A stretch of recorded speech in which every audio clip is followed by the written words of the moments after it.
ಇದೀಗ ಟಾಟಾ ಕಂಪನಿ ಒಂದು ವೇಳೆ ಏನಾದರೂ ರಾಜ್ಯಕ್ಕೆ ಬಂದರೆ ಆಗುವಂತಹ ತೊಡಕುಗಳೇನು ನಾವು ಆವಾಗಲೇ ಕೂಡ ಗಮನಿಸ್ತಾ ಹೋಗ್ತಾ ಇದ್ವಿ. ಪವರ್ ಸಪ್ಲೈ ಪ್ರೈವೇಟ್ ಆದರೆ ಪರಿಣಾಮ ಏನೇನಾಗುತ್ತೆ, ಸ್ಮಾರ್ಟ್ ಮೀಟರ್ ಸೇರಿ ಹಲವು ದಾರಿಗಳಿಂದ ವಿದ್ಯುತ್ ದುಬಾರಿಯಾಗುತ್ತೆ. ಜೊತೆಗೆ ಬಹುಕೋಟಿ ವಿದ್ಯುತ್ ಮೂಲಸೌಕರ್ಯ ವ್ಯವಸ್ಥೆಗೆ ಎಳ್ಳುನೀರು ಬಿಡಬೇಕಾಗುತ್ತೆ.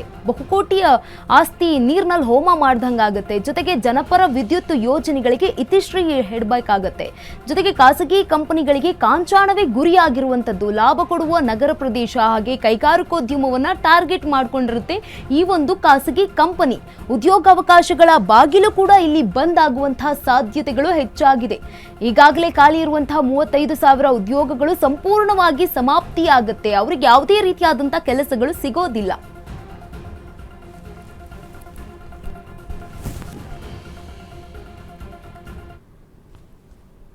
ಕಾರ್ಪೊರೇಟ್ ಕರೆಂಟ್ ಕಂಪನಿಗಳ ಕರ್ಮಕಾಂಡ ಬಟಾಬಯಲು. ಪವರ್ ಸಪ್ಲೈ ಪ್ರೈವೇಟೆಡ್ ಕಂಪನಿ ಪಾಲಾಗಿದ್ರೆ ಏನಾಗುತ್ತೆ ಗೊತ್ತಾ?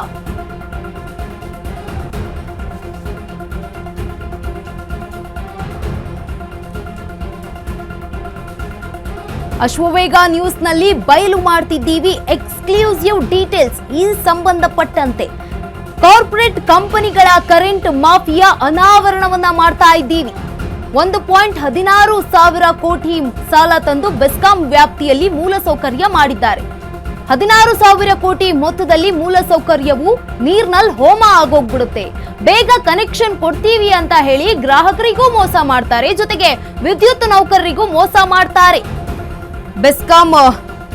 ಬೆಸ್ಕಾಂಗೆ ಈಗಾಗಲೇ ಸುಮಾರು 6,000 ಕೋಟಿ ರೂಪಾಯಿ ಸಬ್ಸಿಡಿ ಹಣವನ್ನ ಕೊಟ್ಟಿಲ್ಲ ಸರ್ಕಾರ.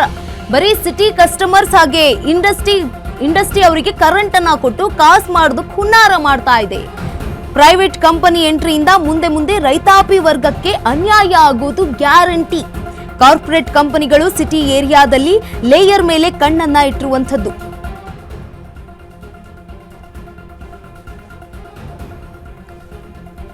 ಈಗ ಕರೆಂಟ್ ಕರಪ್ಷನ್ ಅಲ್ಲಿ ಈಗ ಹೇಳ್ತಾ ಇರುವಂಥದ್ದು 16,000 ಕೋಟಿ 1.16 ಕೋಟಿ ಸಾಲವನ್ನ ತಂದು ಬೆಸ್ಕಾಂ ಒಂದು ಇಲಾಖೆಯ ಮೇಲೆ ಹಾಕಿರುವಂಥದ್ದು ಸರ್ಕಾರ. ಈಗ ಬೆಸ್ಕಾಂಗೆ ಸುಮಾರು ಬರೀ ಸಿಟಿ ಕಸ್ಟಮರ್ಸ್ ಹಾಗೆ ಇಂಡಸ್ಟ್ರೀಸ್ಗೆ ಕರೆಂಟ್ ಅನ್ನ ಕೊಟ್ಟು ಕಾಸು ಮಾಡುತ್ತೆ ಇದು ಖಾಸಗಿ ಕಂಪನಿ. ಕಾರ್ಪೊರೇಟ್ ಕಂಪನಿಗಳು ಸಿಟಿ ಏರಿಯಾದಲ್ಲಿ ಲೇಯರ್ಗಳ ಮೇಲೆ ಕಣ್ಣನ್ನ ಇಟ್ಟಿರುವಂಥದ್ದು. ಕಾರ್ಪೊರೇಟ್ ಕಂಪನಿಗಳನ್ನ ಕರ್ಮಕಾಂಡು ಬಟಾಬಯಲನ್ನ ಮಾಡ್ತಾ ಇರುವಂಥದ್ದು. ಅಶ್ವವೇಗ ನ್ಯೂಸ್ನಲ್ಲಿ ಬಯಲನ್ನ ಮಾಡ್ತಾ ಇದ್ದೀವಿ. ಎಕ್ಸ್ಕ್ಲೂಸಿವ್ ಡೀಟೇಲ್ಸ್ ಅನ್ನ ನಾವು ನಿಮ್ಗೆ ಕೊಡ್ತಾ ಇರುವಂಥದ್ದು. 16,000 ಕೋಟಿ ಮೊತ್ತದ ಮೂಲ ಸೌಕರ್ಯವು ನೀರಿನಲ್ಲಿ ಹೋಮ ಆಗುತ್ತೆ. ಬೆಸ್ಕಾಂಗೆ ಸುಮಾರು 6,000 ಕೋಟಿ ರೂಪಾಯಿ ಸಬ್ಸಿಡಿ ಹಣವನ್ನ ಕೊಟ್ಟಿಲ್ಲ ಸರ್ಕಾರ ಇದುವರೆಗೂ ಕೂಡ. ಪ್ರೈವೇಟ್ ಕಂಪನಿ ಎಂಟ್ರಿಯಿಂದ ಮುಂದೆ ರೈತಾಪಿ ವರ್ಗಕ್ಕೆ ತುಂಬಾನೇ ಅನ್ಯಾಯ ಆಗುತ್ತೆ. ಲೇಯರ್ ಮೇಲೆ ಕಣ್ಣಿಟ್ಟು ಕಾಸು ಮಾಡೋದು ಖಾಸಗಿ ಕರೆಂಟ್ ಕಂಪನಿಗಳ ಷಡ್ಯಂತ್ರ, ಹುನ್ನಾರ ಅವ್ರದ್ದೆಲ್ಲ ಇದೆಲ್ಲ. ಈಗ ಪವರ್ ಸಪ್ಲೈ ಹಾಗೆ ಕಾರ್ಪೊರೇಟ್ ಕಂಪನಿಗಳು ಸಿಟಿ ಏರಿಯಾದಲ್ಲಿ ಲೇಯರ್ ಮೇಲೆ ಕಣ್ಣಿಟ್ಟು ಕಾಸು ಮಾಡೋದು ಮಾತ್ರ ಖಾಸಗಿ ಕರೆಂಟ್ ಕಂಪನಿಗಳ ಷಡ್ಯಂತ್ರ ಆಗಿರುತ್ತೆ. ಈಗಾಗಲೇ 1.16 ಕೋಟಿ ಸಾಲ ತಂದು ಬೆಸ್ಕಾಂ ವ್ಯಾಪ್ತಿಯಲ್ಲಿ ಮೂಲ ಸೌಕರ್ಯವನ್ನ ಮಾಡಿದ್ದಾರೆ. ಈ ಒಂದು 16,000 ಕೋಟಿ ಮೊತ್ತದ ಮೂಲ ಸೌಕರ್ಯವು ನೀರಿನಲ್ಲಿ ಹೋಮ ಆಗೋಗ್ಬಿಡುತ್ತೆ. ಜೊತೆಗೆ ಬೇಗ ಕನೆಕ್ಷನ್ ಕೊಡ್ತೀವಿ ಅಂತ ಹೇಳ್ತಾರೆ, ಜೊತೆಗೆ ಗ್ರಾಹಕರಿಗೂ ಮೋಸ ಮಾಡ್ತಾರೆ, ವಿದ್ಯುತ್ ನೌಕರರಿಗೂ ಅನ್ಯಾಯ ಆಗುತ್ತೆ.